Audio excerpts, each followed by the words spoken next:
Hello friend, this is John Hames, the host of Old Guard Audio. I'm so very glad you tuned in today.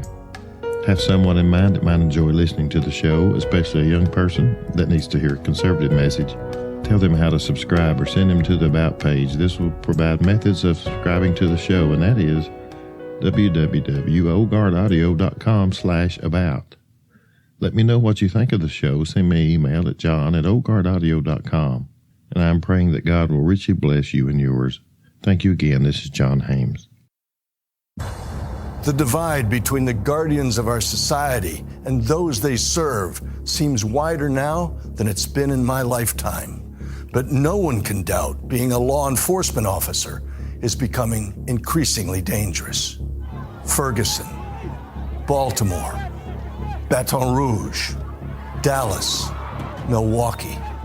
Just a few of the many places in our country where violent protests have been blamed on members of the Thin Blue Line. Certain members of the so-called mainstream media, some political leaders, and those who profit from discord have all but put targets on the backs of those who wear a badge. Milwaukee Sheriff David Clarke has spent his entire 38-year career in the cause of justice. By any measure, he's an American hero, and he tells it like it is.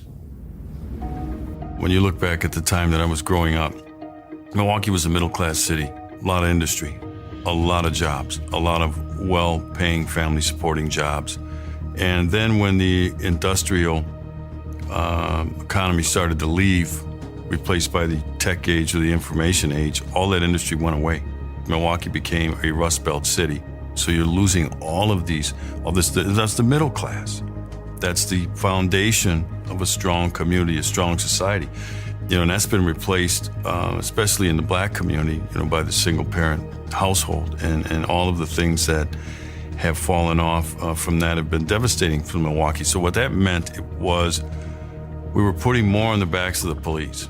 When I started in policing compared to today, it was easy. And you didn't see it as easy back then, but it was because you had a more stable community. The police were seen as, guardians and protectors. The officers knew the people in their squad area, their beat area, if they walked the beat, even in a patrol car.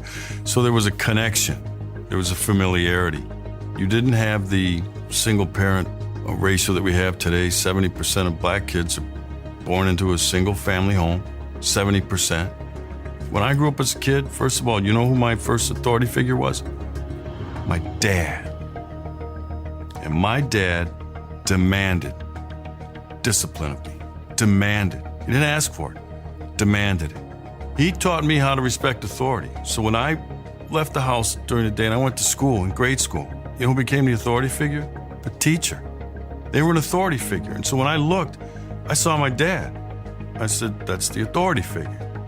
These young kids don't respect their parents, don't respect teachers at school, don't respect other adults in their lives as authority figures. Now they run up against the ultimate authority figure, the cop. And when that meets that undisciplined young kid with no respect for authority, meets that authority figure in the form of a uniform and a badge, the uniform's got to win. I'll tell you why, because we are on the front lines of order and liberty. We have to enforce the law. We can't back down. Teachers back down now. And the kid sees that. He says, teacher, they'll curse the teacher out in the classroom. All right? They'll do the same thing on the street. So we have to win. We have to win because ordered liberty is at stake. The cops make millions of stops a year across the country. Traffic stops, field interview stops. They go to calls for service. Millions. Rarely do they have to use force. Very rarely. It is an aberration when they have to use deadly force. This is a rare occurrence. Now it's been heightened and magnified by the media.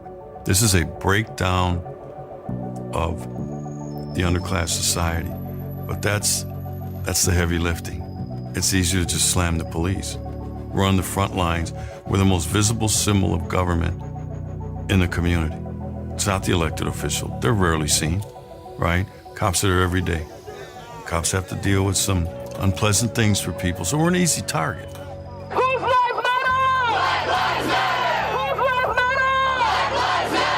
This is a political construct.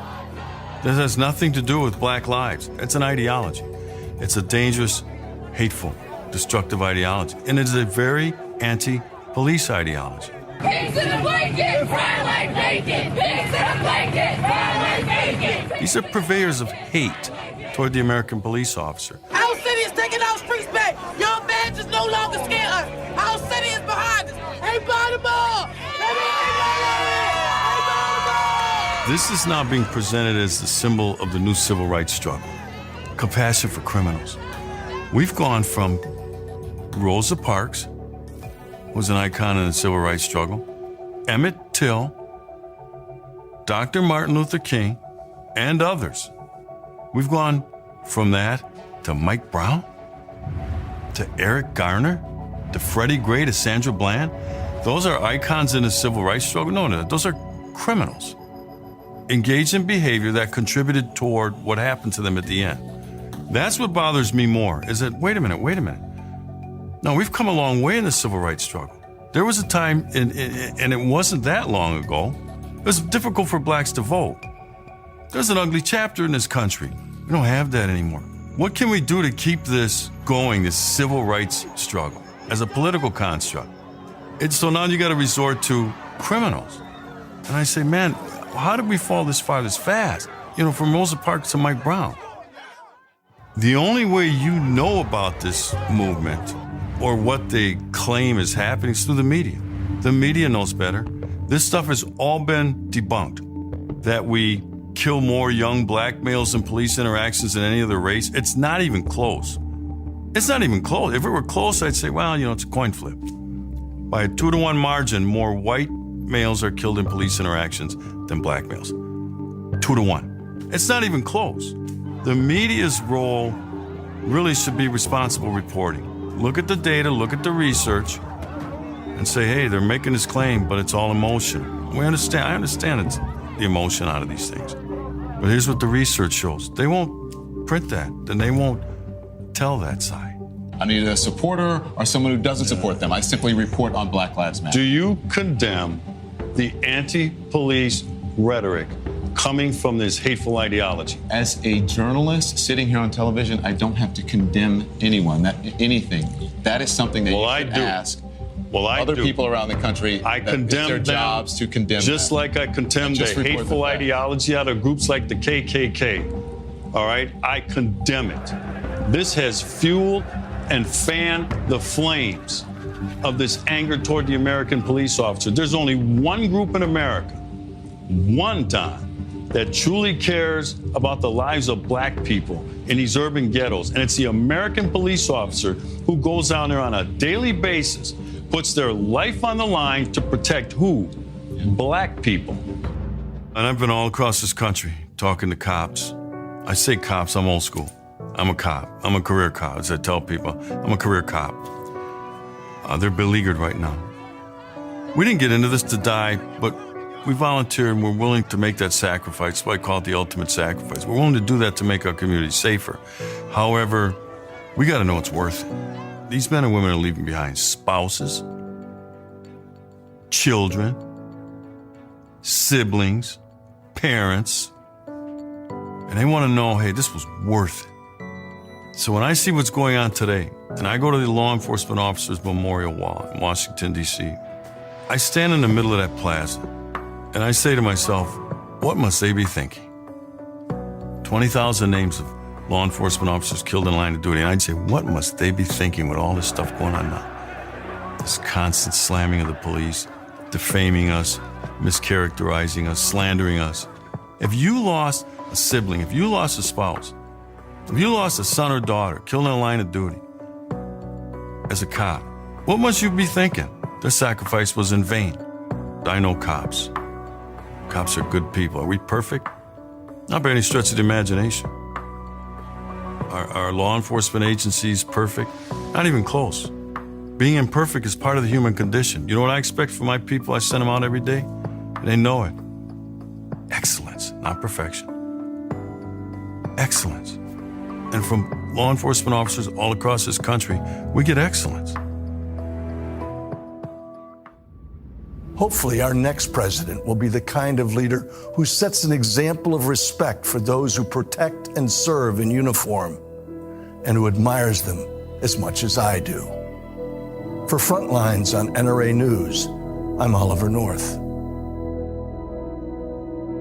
Well, there you have it. I'm so glad you stopped by the show today. Let someone know about the show, a youngster, a college age, young adult. Maybe the younger generation will hear something that makes sense to them and counteract the liberal propaganda they hear every day.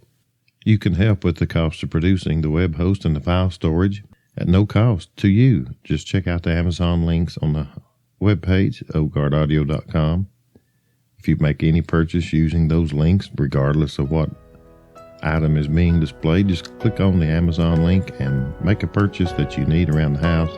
I'll get credit for it. It will sure help keep the show on the air. Thanks again. This is John Haynes. May God bless you and all of yours.